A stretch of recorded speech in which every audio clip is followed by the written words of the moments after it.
Hello students, welcome to my channel Nursing with Medical Officer. So next topic हम करेंगे Pott's disease. Okay, so first of all we will go for definition. तो मैं आपको बता दूं कि ports disease क्या है. ये एक ना ट्यूबरक्लोसिस का ही टाइप है विच इज़ स्पाइनल ट्यूबरक्लोसिस आप कह सकते हैं. अगर आपने ट्यूबरक्लोसिस नहीं पढ़ा है तो मैं उसका लिंक डिस्क्रिप्शन में दे दूंगी, आप वहाँ से जाके उसे पढ़ सकते हैं. सो जैसे कि आपको पता है कि जो ट्यूबरक्लोसिस है वो किससे होता है, माइकोबैक्टीरियम ट्यूबरक्लोसिस नाम का जो बैक्टीरिया है उससे होता है ना. तो ये उसी के थ्रू जब वो डिजीज़ बहुत ज़्यादा क्रोनिक हो जाए और उसका ट्रीटमेंट ना हो, इन दी केस अगर ट्रीटमेंट ना हो तो वो ब्लड के थ्रू, सर्कुलेशन के थ्रू आपके जॉइंट्स तक जा सकता है. स्पेशली ये जाता है किसमें, स्पाइनल में. ठीक है, जो हमारे स्पाइनल वर्टिब्रे हैं वहाँ पर जाता है. तो इसको बोलते हैं हम पोर्ट्स डिसीज़. इसको जिसने डिस्कवर किया था उनका नाम था पोर्ट्स, तो इसलिए इस डिजीज़ का नाम जो है पोर्ट्स डिसीज़ पड़ा है. ठीक है, सो पहले हम डेफिनेशन पे जाते हैं कि जो टीबी है किसको, लंग्स को अफेक्ट करती है ना. लेकिन कुछ केसेस में क्या होता है, ये स्प्रेड हो जाती है बॉडी के अदर पार्ट्स में. जब टीबी दूसरे पार्ट्स में फैल जाती है तो उसको हम बोलते हैं एक्स्ट्रा पल्मोनरी ट्यूबरक्लोसिस. ठीक है, तो ये इसको अगर वो जॉइंट्स में चली गई तो जॉइंट ट्यूबरक्लोसिस हो गया. अगर वो स्पाइनल वर्टिब्रे में चली गई है तब हम उसको बोल रहे हैं पोर्ट्स डिसीज़. सो अब हम इसकी इटियोलॉजी देखते हैं, किस रीज़न से पोर्ट्स डिसीज़ हो सकता है. एक तो माइकोबैक्टीरियम ट्यूबरक्लोसिस तो है ही, एंड इन दी केस अगर पेशेंट की इम्यूनिटी लो है देन उसको हो सकता है. सारे कॉजेस वही होंगे जो पल्मोनरी ट्यूबरक्लोसिस में होते हैं. ठीक है, अगर किसी पेशेंट को क्रोनिक डिसीज़ है तो भी इसका रीज़न क्या होगा कि जो उसकी इम्यूनिटी होगी वो लो होगी, तो उसकी वजह से उसको जो है पोर्ट्स डिसीज़ हो सकता है.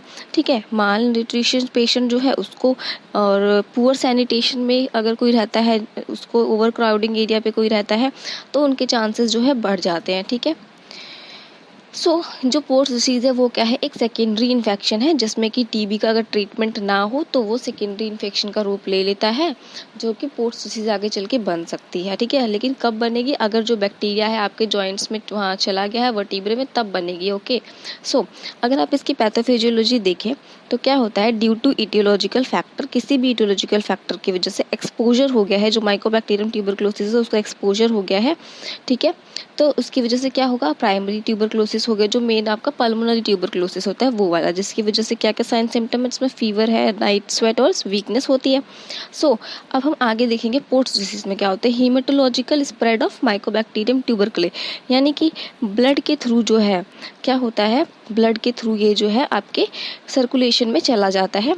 और उसके बाद क्या होगा, anterior aspect of vertebral body is infected. ठीक है, जो आपका वर्टिब्रल बॉडी है उसका एंटीरियर पार्ट, जो आगे का पार्ट है वो इन्फेक्टेड हो जाएगा. फिर जो माइकोबैक्टीरियम ट्यूबरक्लोसिस है वो स्प्रेड कर जाएगा एडजेसेंट इंटरवर्टिब्रल डिस्क में. जो आपकी इंटरवर्टिब्रल डिस्क होती है जो कि दो वर्टिब्रे के बीच में होती है, वहाँ पर चला जाएगा ये बैक्टीरिया. फिर वहाँ पर जाने के बाद, अब जैसे बैक्टीरिया वहाँ पर चला गया तो वहाँ पर जाने के बाद दो चीज़ें कॉज करेगा. ठीक है, फर्स्ट तो क्या कॉज करेगा, ये इन्फेक्टेड इंटरवर्टिब्रल डिस्क. ठीक है, डिस्क अब जो है कोलैप्स हो जाएगी, एंड कोलैप्स होने की वजह से उसमें काइफोसिस हो जाएगा. काइफोसिस को हिंदी में बोलते हैं कूबड़. ठीक है, आपने देखा होगा पेशेंट को कई बार कूबड़ निकला होता है, that is kyphosis. Okay, and spinal cord compression हो जाएगा, बिकॉज वहाँ पर क्या है, कोलैप्स हो गया, तो जो स्पाइनल कॉर्ड है आपकी वो कंप्रेस हो जाएगी ना. तो अगर स्पाइनल कॉर्ड कंप्रेस हो जाएगी तो उसकी वजह से क्या होगा, न्यूरोलॉजिकल इफेक्ट्स हो सकते हैं. एंड मोटर डेफिशिएंट मीन्स आपका जो ब्रेन है वहाँ तक सिग्नल प्रॉपर नहीं जाएगा तो मोटर डेफिशिएंसी हो सकती है. बिकॉज स्पाइनल कॉर्ड कहाँ से जा रही है, आपकी स्पाइनल कॉर्ड जो है आपकी वर्टिब्रे के सेंटर में से होते हुए आपके ब्रेन तक जाती है, और वो क्या करती है, हर एक स्टिमुलाई का रिएक्शन लेके आपकी बॉडी को रिस्पॉन्स करने के लिए बोलती है. तो अगर वो कंप्रेस हो जाएगी तो आप रिस्पॉन्स नहीं कर पाएंगे उस कंडीशन में. तो उसकी वजह से क्या हो सकता है, आपको नंबनेस फीलिंग हो सकती है और वीकनेस हो सकता है इन दी एक्सट्रीमिटीज़. ठीक है, बोथ एक्सट्रीमिटीज़ में, दैट लीड्स पोर्ट्स पैराप्लेजिया. ठीक है, नेक्स्ट कंडीशन दूसरी वाली क्या है कि बोन की डिस्ट्रक्शन हो जाएगी, जिसकी वजह से आपको बोन की डिफॉर्मिटी हो जाएगी. ठीक है, जो भी पेशेंट है उसमें क्या होगा, बोन का डिस्ट्रक्शन हो जाएगा और बोन की डिफॉर्मिटी हो जाएगी जिसकी वजह से. ठीक है, तो ये थी पैथोफिजियोलॉजी. मैं एक बार फिर से आपको रिपीट कर देती हूँ with the help of diagram. देखो, जैसे ये क्या है, आपका इंटरवर्टिब्रल डिस्क है. ठीक है, अगर बैक्टीरिया इन्वेड कर गया आपका, तो इन्वेड करने के बाद सबसे पहले वो एंटीरियर साइड को इफेक्ट करेगा. ठीक है, एंटीरियर साइड को इफेक्ट करने के बाद इंटीरियर साइड को इफेक्ट करने के बाद अब वो एडजेसेंट करके आपके इंटरवर्टिब्रल डिस्क में चला जाएगा। अब यहाँ पर जो है बैक्टीरिया आ गया, यहाँ पर बैक्टीरिया आ जाएगा तो अब वो यहाँ पर इन्फेक्शन कॉज कर देगा।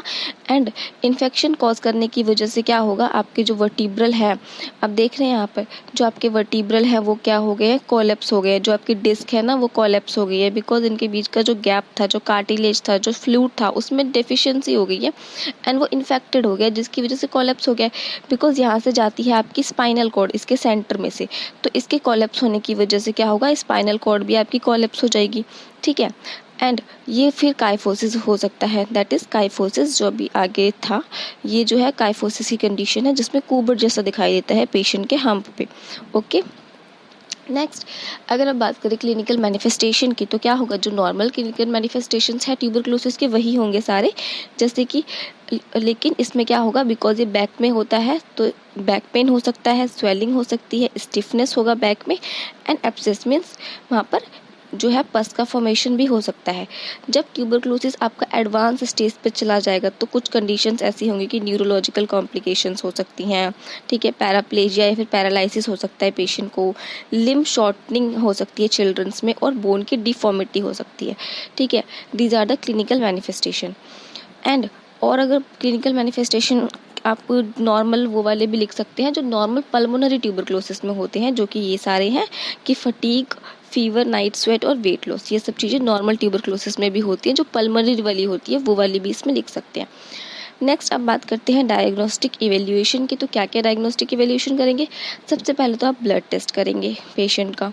ओके, सीबीसी, ठीक है, कंप्लीट ब्लड टेस्ट, जिसमें कि एरिथ्रोसाइट सेडिमेंटेशन रेट जिसको हम बोलते हैं शॉर्ट टर्म में ESR, वो जो है आपका इतना आ सकता है। ठीक है, ट्यूबरक्लिन स्किन टेस्ट करेंगे एंड रेडियोग्राफी ऑफ स्पाइन कर सकते हैं। ठीक है, और ये जो डायग्राम देख रहे हैं आप, ये ट्यूबरक्लिन स्किन टेस्ट का है, जिसमें हम मॉन्टेक्स जो होता है मॉन्टेक्स टेस्ट करते हैं, उसको हमने स्किन में इंट्राडर्मली इंसर्ट करना होता है। ठीक है, इंट्राडर्मली इंसर्ट करने के बाद 72 आवर्स तक हम पेशेंट को ऑब्जर्वेशन में रखते हैं एंड 72 आवर्स के बाद हम उसको चेक करते हैं जो स्वेलिंग है। इसमें जो स्वेलिंग है वो 10 है ना, 10 है, एंड 15 तक, अगर 15 तक है, 15 मिलीमीटर तक, then it is normal. But अगर 15 मिलीमीटर से ज़्यादा हो जाए तो ये क्या शो करता है कि patient is having tuberculosis. Okay, so this is skin जो टेस्ट होता है, मॉन्टेक्स टेस्ट होता है, वो है PPD। ओके, नेक्स्ट आप बोन स्कैन करा सकते हैं, CT करा सकते हैं, है ना, स्पाइन का CT करा सकते हैं, बोन की बायोप्सी एंड MRI भी कराते हैं पेशेंट की। नेक्स्ट अगर आप बात करें ट्रीटमेंट की, तो ट्रीटमेंट में क्या होगा, because this is a type of tuberculosis, तो सो एंटी ट्यूबरकुलर ड्रग उसको दी जाएंगी, जैसे रिफाम्पिसिन हो गया, आइसोनाइजाइड, इथेम्बुटोल और पायरासिनामाइड। ठीक है, एनाल्जेसिक दे सकते हैं क्योंकि वो पेन हो रहा है उसको, तो पेन को रिड्यूस करने के लिए आप एनाल्जेसिक देंगे। सर्जरी कर सकते हैं, USG drainage and open drainage किया जाता है पेशेंट का। USG ड्रेनेज मतलब अल्ट्रासाउंड के थ्रू देखा जाता है कि वहाँ पर अगर फ्लूइड का एक्यूमुलेशन हुआ है तो अल्ट्रासाउंड के थ्रू, इमेजेस के थ्रू वहाँ से फ्लूइड को ड्रेन कर लिया जाता है। ठीक है, एंड ओपन ड्रेनेज के थ्रू भी फ्लूइड को वहाँ से ड्रेन कर लिया जाता है। तो ये था आपका ट्रीटमेंट। सो मैं आपको एक बात बता दूं कि सबसे इम्पॉर्टेंट है पैथोफिजियोलॉजी। अगर आपने पैथोफिजियोलॉजी समझ ली ना, तो आप क्लिनिकल मैनिफेस्टेशन हो गया या मतलब डायग्नोस्टिक इवेल्यूशन हो गया या फिर कॉजेज हो गए, वो आप इजीली लिख सकते हैं एंड डेफिनेशन भी आप बहुत ही इजीली लिख सकते हैं। सो ये था आपका topic ports disease. Ports disease क्या है, एक मस्कुलर स्केलेटन सिस्टम की ही एक डिजीज़ है। ठीक है, ये रेस्पिरेटरी सिस्टम में नहीं आती है, ये आपकी स्केलेटन सिस्टम में आएगी, because it is a disease of आपके स्पाइनल कॉर्ड की ना, वर्टिब्रा की। So I hope you will understand. If you have any doubt, you can comment me and ask me about